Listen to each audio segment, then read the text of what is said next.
Copernicus? Is that you? Let me guess. You've gotten yourself into some kind of jam, swinging by your toes over a tiger cage? Kidnapped? That doesn't sound like part of your dream. Then again, you do have a way of making enemies. Who'd you piss off this time? Leia? Well, you only get what you deserve from her. Mind your manners and she's liable to bring you a free refill. Rub her the wrong way, and she might just spit in it. She wants to give us the benefit of the doubt, but we seem to be making it hard for her. Speaking of which, did you find the box, Copernicus?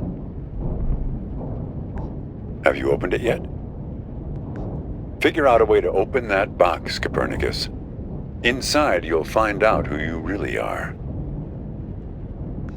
Don't mess with him, kid. He's the final gatekeeper. Way too strong. You need to learn the spell first, before you can go up against him. Hey, if I knew it, I'd tell you. But let's start by getting you out of that box. Lucky for you, I've got my Farmer's Almanac here. Let's have a look. Hang on. C, cabbage, caraway, carrot, car trunk. First thing you should do is reach around for the latch. Sounds kind of obvious. Okay, next step. See if you can scare up the brake lights. Can you find them? It's a little gizmo with some wires.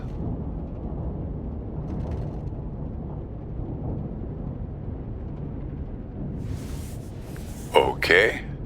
Yank on the wires and try to pull the lights into the trunk with you. Got them? What color are the lights? We need a green light, kid. A steady green light. That's the way forward. Gotta run now. Good luck to you, kid.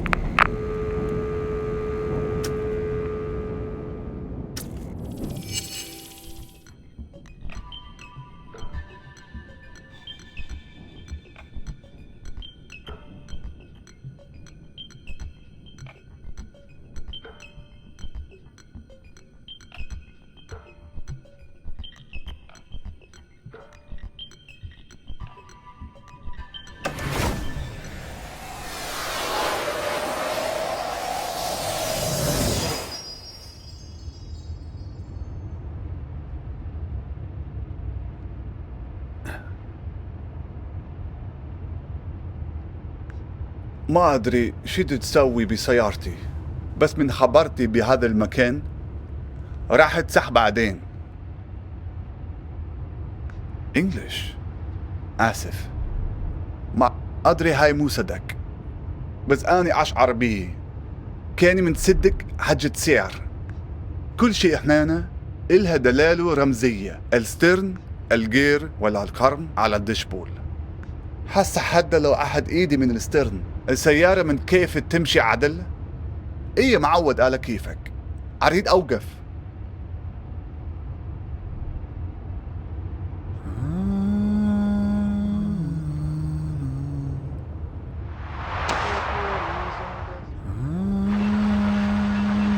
And the tyrants race over the glowing asphalt, and I try to find an image of you. English? No, sorry. I could of course back in the real world, but it doesn't seem to have come with me into this place. To me, this sounds like Arabic. I guess it depends on one's perspective. Anyway, as long as you're not going to start shouting at me again, it's an improvement. How would I know? It's not even my car. No idea. I find myself behind the wheel here night after night. And the trunk, that's my dream too. You don't want to know how many hours I've spent in there, trying to shift my legs to keep them from falling asleep. What do you mean? Whose guard? Yours? Now I know you must be an English speaker. The only people in the world convinced that every story revolves around them. Who are you anyway?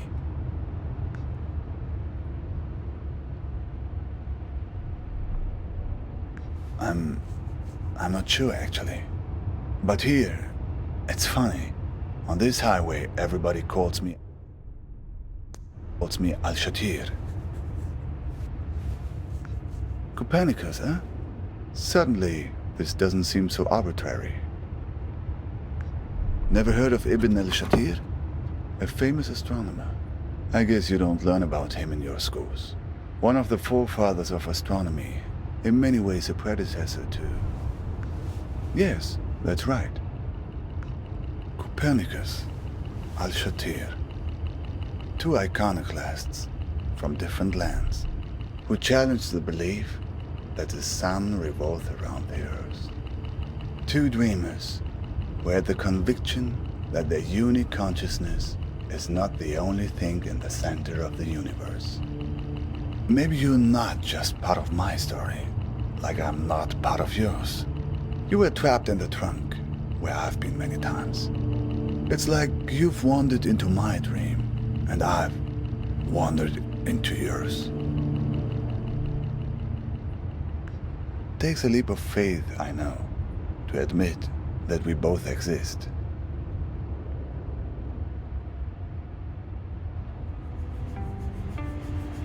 A man with many eyes? No, I've run across many strange things recently, but not that. From wars, from bombings, from the cockroaches that crawl out as soon as the dust settles. On the news, you hear only about armies and religious madmen. But it's the gangsters that drove me away. They're the ones who did this to me.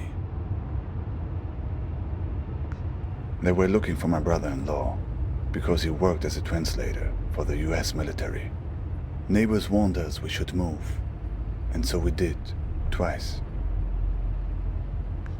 Luckily, no, he was safe with the army beyond their reach.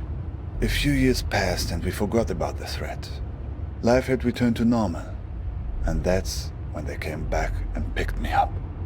2 days later, when I woke up in a Baghdad hospital, I found out that they dumped me off there and told the hospital that I'd hurt myself in a work accident. Yes, after that, I couldn't stay. The women in my family, my mother, my sisters, they were the only ones who knew. I was very close to the women in my family. They were the ones who were around all the times while I was recovering. The men, my father, my brothers, always working, always out of the house. I got on a plane to Istanbul, where my cousin lived. He took me to Izmir, where the smugglers are. They're easy to find. I bought a space on a vessel, headed to Mytilene, Greece, the closest harbor in Europe. Just a simple raft, but not as overcrowded as in some of the stories you hear.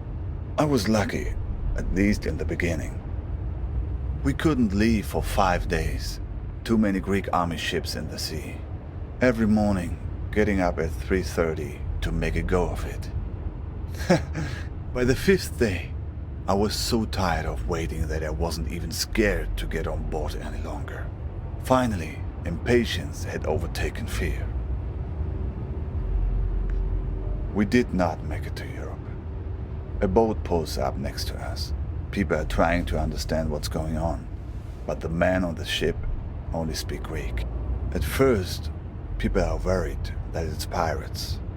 They take everything from the passengers. Sometimes take the passengers themselves. Sometimes just ram the boat and laugh as it sinks. But no, these are police, it turns out. They take us back to Turkey, where I'm waiting, and waiting, and waiting. Of course, I did not remember all this in my dreams at first.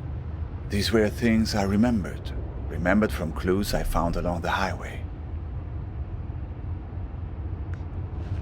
What is your dream about? A breakup? That's it?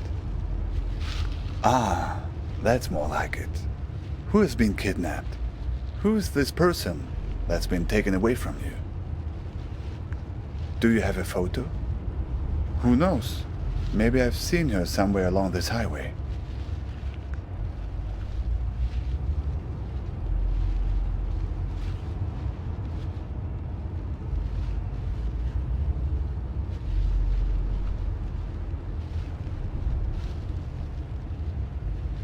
If you show me her photo, maybe I can help.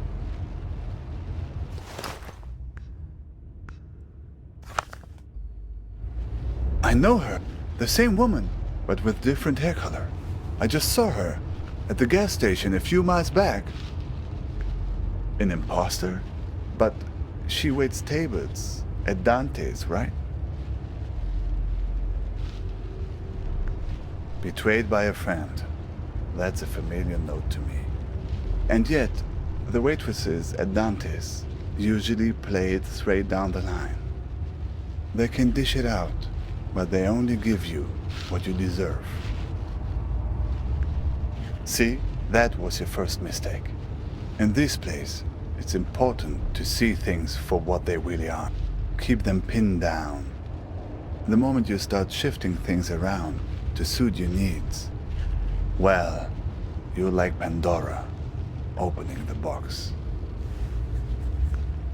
She was standing with two men. It looked tense, like she was defensive about something, explaining herself. I don't think they fully believed her. One man was wearing an orange vest. He seemed to be in charge. Sounds like getting in my dream. Getting in the trunk may have saved your neck.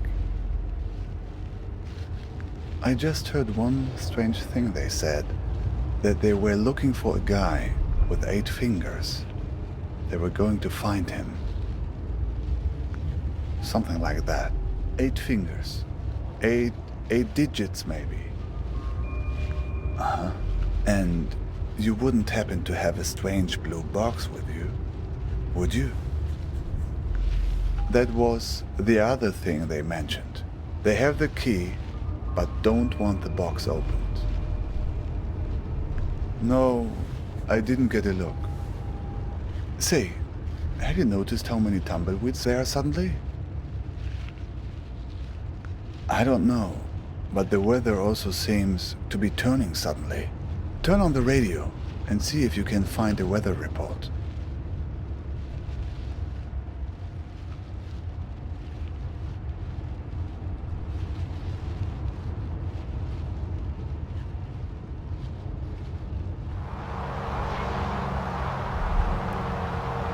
It seems to be changing the weather conditions.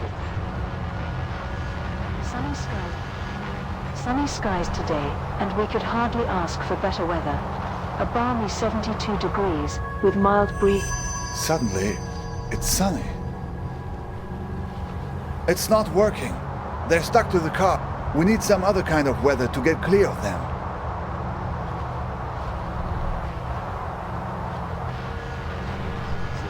Level 3 thunderstorm.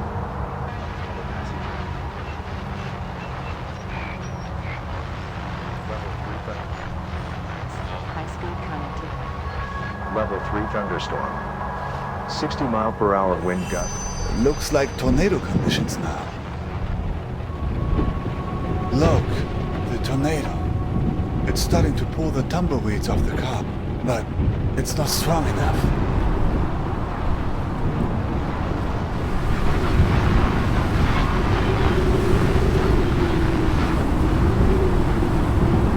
Warning, tornado. It worked. Oh, good riddance.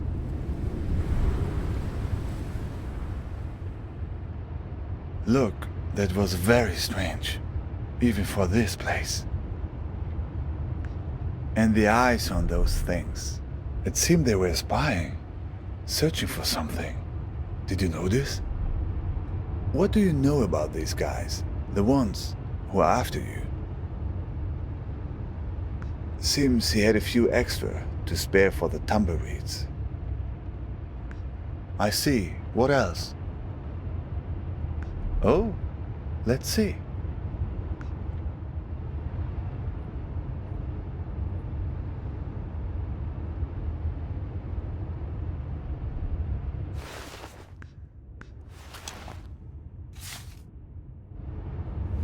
Balkan tours? Not directly, no. But I've heard about them. From a guy in Istanbul I met. He had made it through to Europe, but then had come back to get his family. But that's another story. He had come across these Balkan tours on his way back from Serbia. He warned everyone about them who would listen. Apparently, they had a charitable program to help refugees, promising to help them. But no one who accepted their help was ever seen from again. People just disappeared. And it wasn't just people in the refugee community either. Tourists too. They were strange stories. I only heard bits and pieces, nothing very clear. Mirrors, rooms full of mirrors. People losing their minds and never coming back. Yes, people who were heading from Turkey into Croatia and Serbia were being warned about it. Watch out for mirrors. Rooms full of mirrors. Rooms full of ice. Well, my friend, I think right now the best thing you can do is run for safety. They probably have a good beat on your location, assuming the tumbleweeds were on their payroll. Well, we've all been in a dream we've wanted to wake up from, but couldn't, right?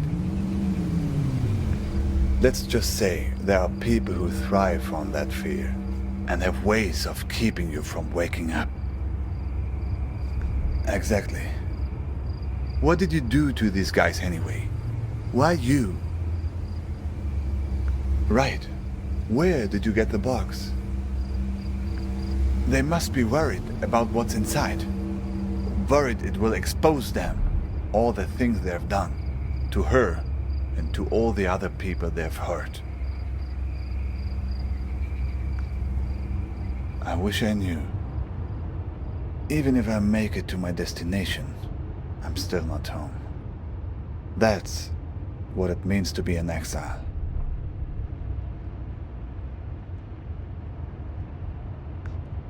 My niece, Nadia, used to ask me that question all the time.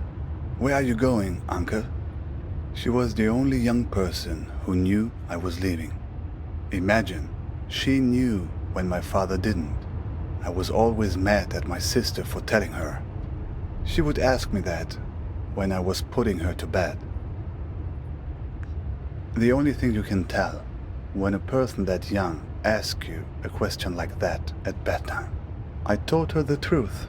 Not the truth, but the truth wrapped in the blanket of a story.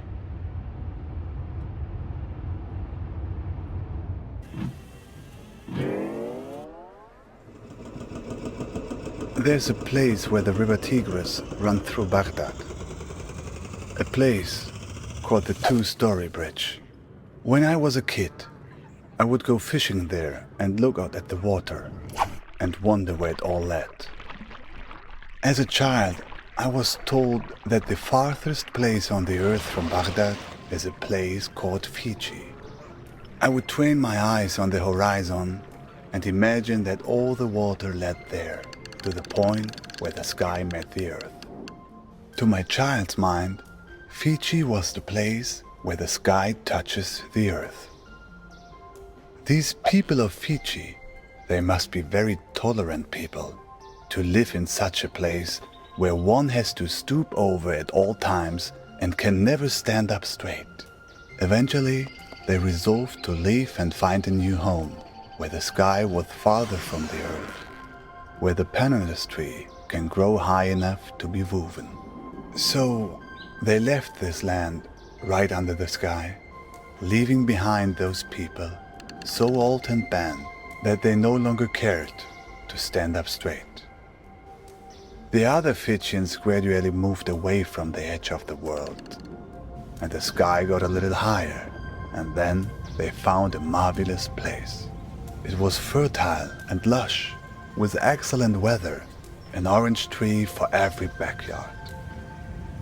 But there was one problem: earthquakes. Terrible earthquakes, as frequent as rains, during the springtime in this country. All because the sky was still close to the earth. When there's thunder, it echoes off the roof of the sky and causes the ground to break. But the Fijians adjusted. They built their entire civilization out of rubber. Rubber houses with rubber beds that would sway during the quakes, with rubber restraints that would hold the sleeping Fijians tight while they dreamed.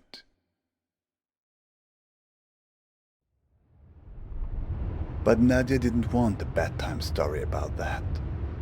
She wanted a story about good and evil, the kind of story children like. So I changed it for her to be about a Fijian princess called Nadia, who finds the source of all the earthquakes. Yes, but it's a child's bedtime story. You can change the details as you go along. So, Nadia finds a dragon hiding under the earth. A dragon with a splinter in its toe, whose terrible roaring causes the earth to break. Nadia slays the dragon and saves the people by uttering a magic spell. Konothi se auton. Konothi se auton. It's actually Greek. Rolls right off the tongue, no? Okay, that was interesting. Can you say that again? All the mirror eyes closed. Seems like it. And look, that's not the spell's only power. The card. There's a phone number on it now.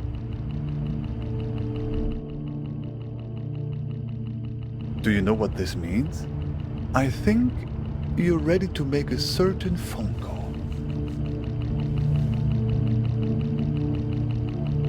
Ready to put your spell to use? Good. Do you have a phone? Even better. So, here's the plan. You call them and tell them you want to sign up for a tour. Here's the thing. If they act like they're taking you on a tour, everything is good. But if they've figured you out, they'll try to distract you while they kidnap you. Take it from me. They tell you someone you care about is in danger. But don't believe it.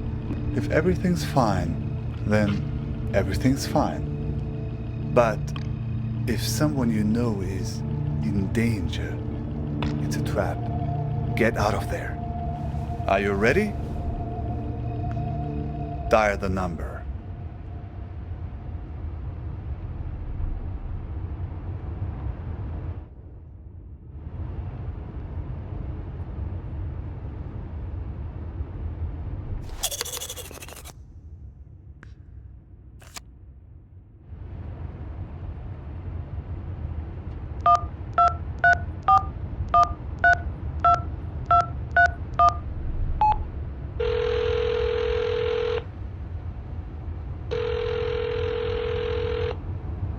Yeah. Yep, what can I help you with? That's a big park. You near the Argus gas station on Route 90? Alright, I'll pick you up in an hour. You don't have a car, do you? Just guess from your voice. So, see you in an hour. Don't worry, I'll find you.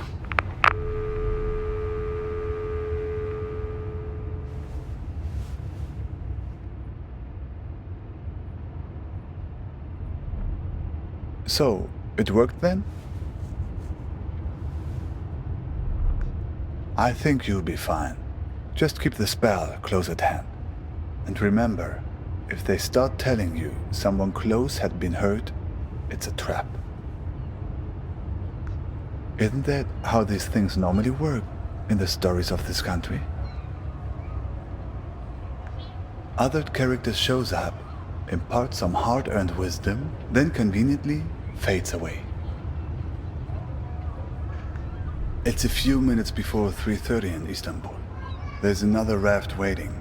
Another try. Don't worry, my friend. You have allies all along this road, even in the cars of enemies. I've left something for you.